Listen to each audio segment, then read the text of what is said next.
Hello guys, welcome to my channel. Today we are going to see how to fix the issue with the right client. Whenever you are trying to uninstall Valorant or League of Legends, we could not uninstall because the right client is still running. Let's fix it guys.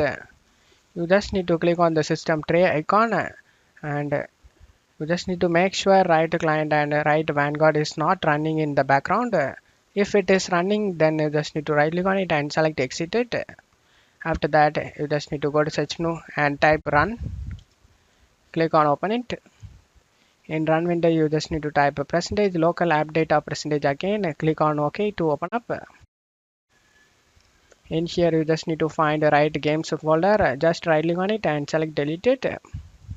After deleting this folder, you can try to uninstall the game and check if the problem solved or not. I hope this solution fixed your problem guys. If the video helped you, don't forget to leave a like guys. You can also subscribe me and support me guys. Thank you.